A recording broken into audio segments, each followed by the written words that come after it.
The Red Sea Crossing. You may order a copy of this program through ArkDiscovery.com. See ArkDiscovery.com to become a direct seller of this DVD. Join us now as we begin revealing God's treasure.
The Red Sea Crossing.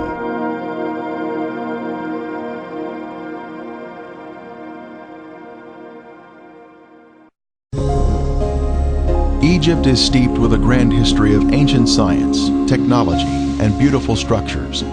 But is there evidence of the children of Israel ever living there? Many years ago, this large stone was discovered in the first cataract of the Nile on Elephantine Island.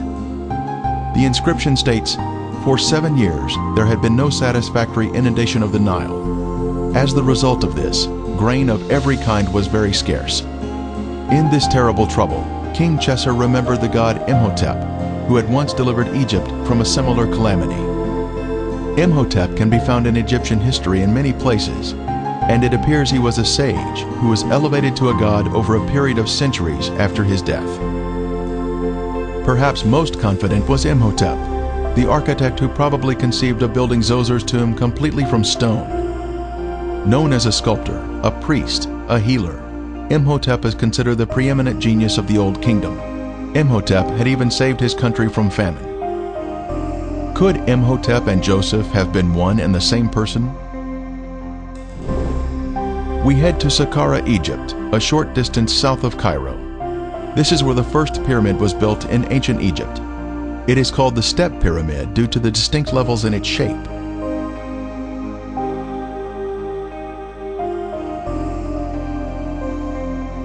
We can see where a smooth veneer layer of limestone had once been applied over the brick, creating a smooth surface, but most of it has since been removed. Here is where we find the statue of Pharaoh Zoser, under whom Imhotep served. It was on the base of this statue of Zoser that Imhotep was mentioned as a man, not as a god. He was first after the king, with his cartouche shown here. At the complex of buildings, the main hall is of importance to us. It was here and in other locations in Egypt that Joseph saved his country from famine. Then Joseph said to Pharaoh, "Indeed, 7 years of great plenty will come throughout all the land of Egypt, but after them 7 years of famine will deplete the land." In Joseph's day, as one entered the building, they would make their way down this hallway to purchase grain. There would be many cashiers available for customers of various languages to trade for the much-needed food. The famine was all over the face of the earth, and Joseph opened all the storehouses and sold to the Egyptians. As we exit the hallway through the area in the rear, we see over on one side a series of deep structures where grain was stored underground during the 7 years of plenty. Then over the next 7 years, it was sold to the Egyptians and visitors from other countries. A system of vertical underground silos created a cooler environment for the grain to be stored. This was the design of the genius, Joseph. When grain was removed from storage, the oldest grain was carried up by way of this long descending stairway. The grain silos were interconnected via tunnels, which allowed the grain to flow down to a central exit point located at the bottom of this stairway. A record of this event of removing the grain can be seen on hieroglyphics such as this at Thebes, showing the sacks of grain being carried up the stairs from the granaries. Another example of this can be seen at the tomb of Iti. As a way to honor the Lord of Heaven, Joseph built this first pyramid in Egypt at Saqqara to show his thankfulness to the Lord for honoring him and saving the Egyptian people from famine. In that day, there will be an altar to the Lord in the midst of the land of Egypt. Centuries later, many other great pyramids were built in Egypt, following the lead of Joseph or Imhotep. 2.3 million large blocks of stone, weighing 2 to 3 tons each, were used in the largest pyramid, causing some to wonder how they could have been constructed using ancient technology. It has been a mystery for centuries. Ron Wyatt conducted a great deal of research on the subject to help shed light on this puzzle. He read the account of Herodotus, who wrote, "The stones intended for use in constructing the pyramids were lifted by means of a short wooden scaffold. Lifting devices were provided for each step." Mr. Wyatt noticed lift devices in hieroglyphics. These lift devices would have been placed on each side of stones that were to be raised. At Saqqara, we can see hieroglyphics of 3 lift machines next to a pyramid shape, linking the two together. Large wooden levers were found in King Tut's tomb that were used in the machines. A series of these levers were placed alongside the blocks to be raised and would operate in unison. A large stone was loaded onto the machine, then the levers on each side were pulled downward by ropes tied to turning winches, thus raising the stone block as needed. When the block was raised to the proper height, it was rolled onto the next level and then raised again. A series of lift machines would have been utilized. Mr. Wyatt demonstrated this type of lift machine to Mr. Nassif Hassan, head of the Egyptian Antiquities Organization of Cairo. The demonstration was filmed by Japanese Nippon Television and later aired in Japan. This lift machine appears to be a simple solution to the mystery of constructing the pyramids.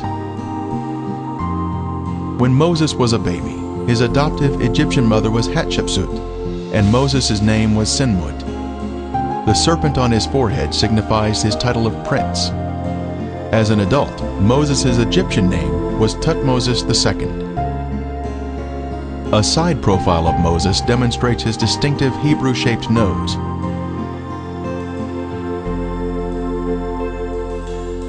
After Moses killed the Egyptian, he fled from Egypt and its territories for fear of the current Pharaoh. When Pharaoh heard of this matter, he sought to kill Moses. But Moses fled from the face of Pharaoh and dwelt in the land of Midian. Moses was married and then had a son, whose name described their foreign home. He called his name Gershom, for he said, "I have been a stranger in a foreign land." This tells us Moses was not in any area controlled by the Egyptians. Now Moses was tending the flock of Jethro, his father-in-law, the priest of Midian. And he led the flock to the back of the desert, and came to Horeb, the mountain of God. And the angel of the Lord appeared to him in a flame of fire from the midst of a bush. The Lord told Moses to bring the children of Israel back to this mountain outside of Egypt. After 10 plagues had struck Pharaoh and the Egyptians, he finally agreed to let Moses take the children of Israel from Egypt. Based upon the research he conducted, Ron Wyatt believed that the Pharaoh of the Exodus, was Amenhotep III. Here we see Amenhotep receiving the Ankh as a type of power and new life being infused into his body. Mr. Wyatt speculated that Amenhotep's eldest son was Tutankhamun, and that he was killed by the destroying angel in the 10th plague. Tut would have been the crown prince and co-ruler with his father at that time, in the late 18th dynasty in 1446 BC. Surprisingly, in the Biblical Archaeology Review, it stated that the majority of archaeologists do not believe in the Exodus from Egypt.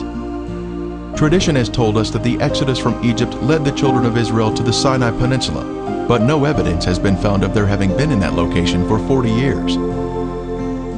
Also, tradition has said that the children of Israel crossed the Red Sea in an area that does not match the biblical account. Could the bitter lakes be the Red Sea spoken of in the Bible? Could thousands of soldiers all drown in relatively shallow water? The traditional Mount Sinai, Jebel Musa, is located in the southern mountainous area of the Sinai Peninsula. This mountain was chosen by Helena, the mother of the Roman Emperor Constantine, in the 4th century.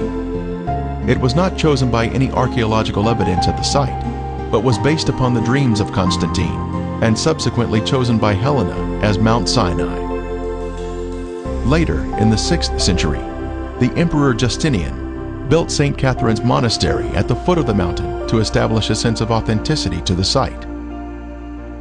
This is tradition, but what is the truth? Let's break out of a man-made story and ask the question, should tradition supersede the Bible? What does the Bible tell us about the Exodus from Egypt? The children of Israel were living in the best of the land of Ramses, as Pharaoh had commanded. This area is the fertile Nile Delta in northern Egypt. And Israel dwelt in the land of Egypt, in the country of Goshen. This also describes the fertile Nile Delta. The Nile Delta is shown here at the northern termination of the Nile, full of lush vegetation, in contrast to the surrounding desert. On the night of Passover, the firstborn in each Egyptian home died in the final plague. Then the children of Israel left Egypt that same day. And the children of Israel journeyed from Ramses to Succoth. On that very same day, it came to pass that all the armies of the Lord went out from the land of Egypt.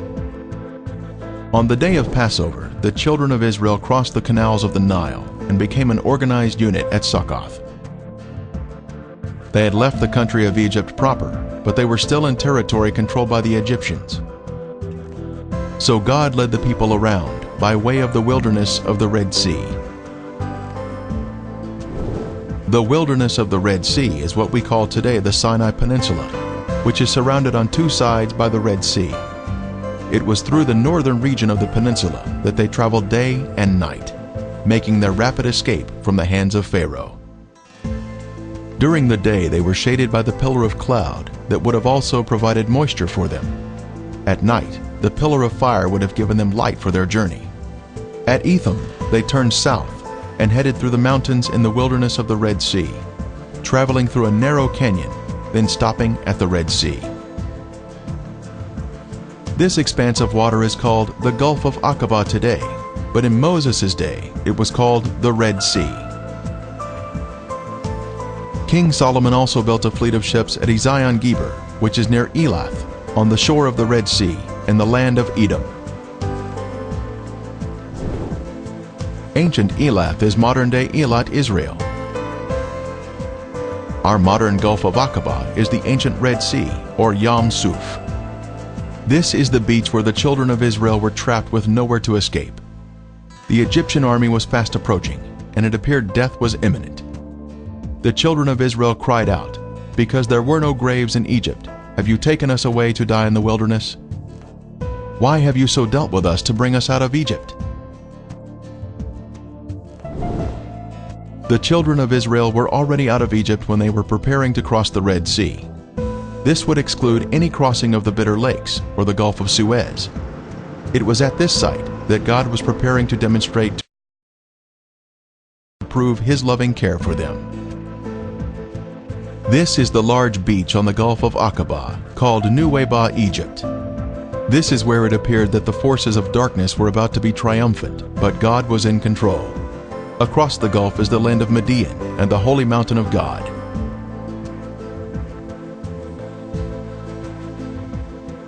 They were to camp between Migdol and the sea, Migdol meaning a fortified city or tower. At the north end of the beach are the remains of an ancient fort, still partially standing today. It was once a 3-story structure, capable of housing hundreds of Egyptian soldiers who could have prevented any northern escape from the beach.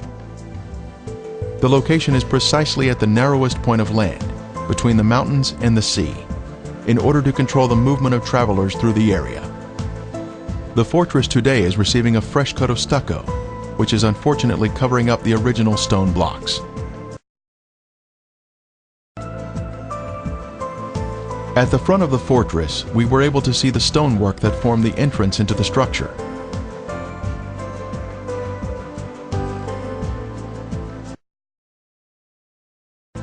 In the middle of the courtyard, we can see an ancient well that would have supplied the fresh water for the many Egyptian soldiers that were housed here.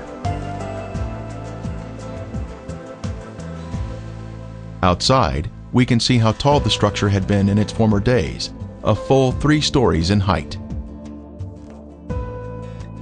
Another description of the location for the Red Sea crossing was camp before Pi-Hahiroth, which means mouth of a hole or canyon. As the children of Israel entered the beach, they had made their way through a system of canyons or wadis and encountered this beach at the Red Sea. The Bible tells us, "They are entangled in the land, the wilderness hath shut them in." They had finally made it through the canyons that snaked their way through the mountains, but now they were trapped on the beach. And the angel of God who went before the camp of Israel moved and went behind them, and the pillar of cloud went from before them and stood behind them. So it came between the camp of the Egyptians and the camp of Israel. It was here that the pillar of cloud blocked the Egyptians from advancing toward the children of Israel. For there was on each side a ridge of mountains that terminated at the sea, which were impassable by reason of their roughness and obstructed their flight. There must have been excitement as they reached the beach at the sea, but that soon turned to gloom as they discovered their plight. They were trapped on the beach, awaiting their death at the hands of Pharaoh. From the middle of the beach, we can see the opening of Pi-Hahiroth in the distance, but we head south in order to locate an amazing marker here at the beach.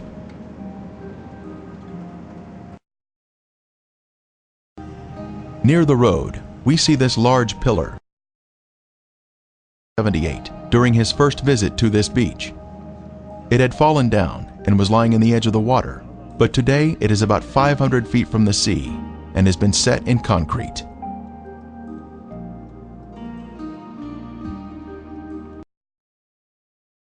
Features of the red granite pillar include the fact that it is of Phoenician or Hebrew design and is 3,000 years old. It was placed here for a reason, to mark the location of the crossing of the Red Sea on dry ground.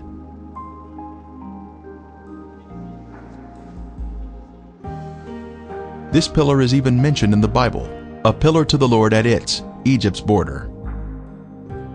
At the south end of the beach is where we can see the pillar. A matching column on the other side of the Gulf in Saudi Arabia was found by Ron Wyatt in 1984 and was shown to Saudi authorities.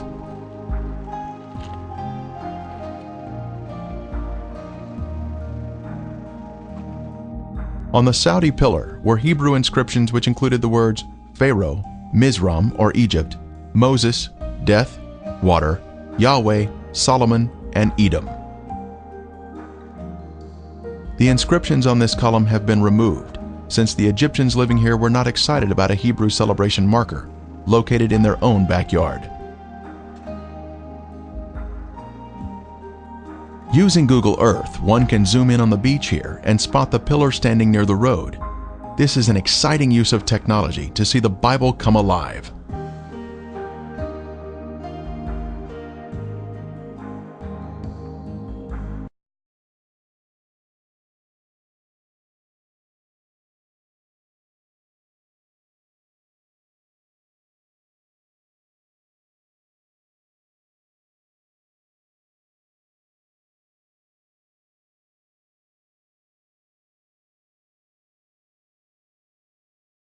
A short distance downhill, we come to the edge of the water where a wonderful miracle took place, where the Lord provided protection to His people, even though they were angry and complaining. Are you not the one who dried up the sea, the waters of the great deep, that made the depths of the sea a road for the redeemed to cross over? For centuries, this beach has been named for the crossing of the Red Sea at this exact spot. On Google Earth, we can see the name Nuweiba at this point on the beach. This older, detailed map reveals to us the complete name of the beach. Nuweiba is short for Nuweiba al-Muzayina.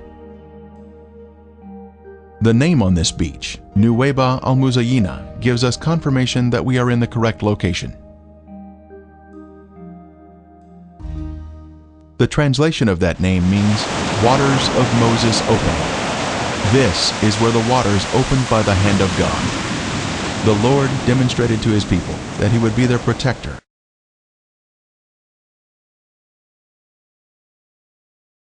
We have confirmation that we are at the correct location. Moses once stood here with the children of Israel, and the water was opened before them by the hand of God. An amazing testimony of truth. Depth charts of the Gulf of Aqaba show the Eilat Deep to the north and the Aragonese Deep to the south. Between these two deep areas is a path through the sea. When Ron Wyatt was at this spot in 1978, he decided to inspect the water.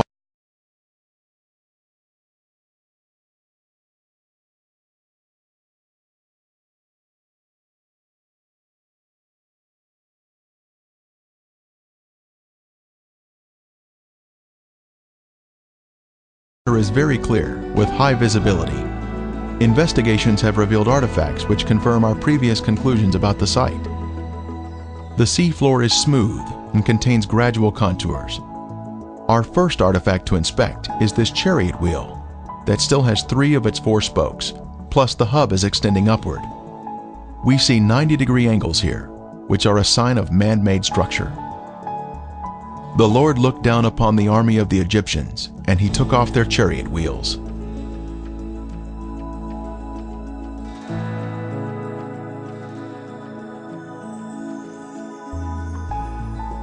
The chariot wheel with 6 spokes was the most widely used by the Egyptians.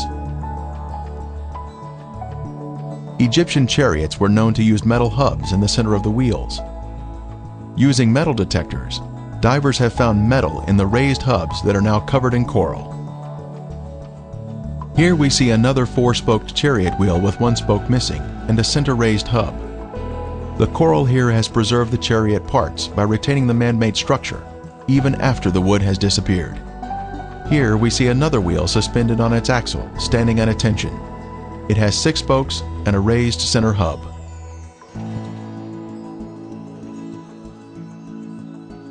Ron Wyatt made many dives here and located many artifacts.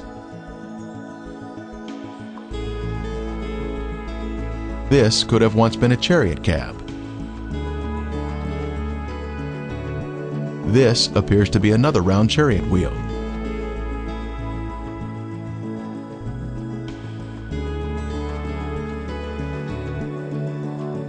Horse remains have also been found here, such as this shrunken hoof. Horses are not in the Sinai Peninsula today. Human remains have also been found, such as this coral-covered femur bone on the right. Lab tests confirmed that it is in fact bone.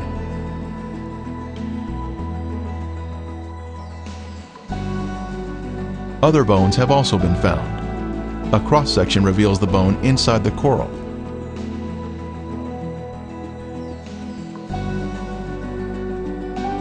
Here we see a chariot wheel standing on its axle in this old 1978 footage shot by Ron Wyatt. Next, we see an 8-spoke wheel with 1 spoke missing. 8-spoke wheels were only used during the 18th dynasty, the time of the Exodus. The premier find here at the crossing site is this gold veneer that was left behind from a 4-spoke chariot wheel. The Bible tells us there were 600 choice chariots used in the chase of the children of Israel. This artifact was left behind at a depth of 200 feet. Since specialized equipment would be necessary to raise it to the surface, Today, it is still in the location where it was found. Since there are chariot parts on this side of the Red Sea crossing, could there be other chariot parts on the other side of the Gulf, showing a continuation of artifacts? On the shore opposite of Nuweiba, inspection of the seafloor in Saudi Arabia has also been conducted to see if chariot parts can be found on this side of the Red Sea crossing. While investigating the Saudi Arabian waters, Viveka Pontian found this beautiful round chariot wheel specimen with a raised center hub. This is confirmation of the chariot parts continuing to the other side of the crossing site, opposite Nuweiba. By confirming the location of the Red Sea crossing, one is then able to conclude without a doubt that the real Mount Sinai must be over in Saudi Arabia, in Midian, just as the Bible says.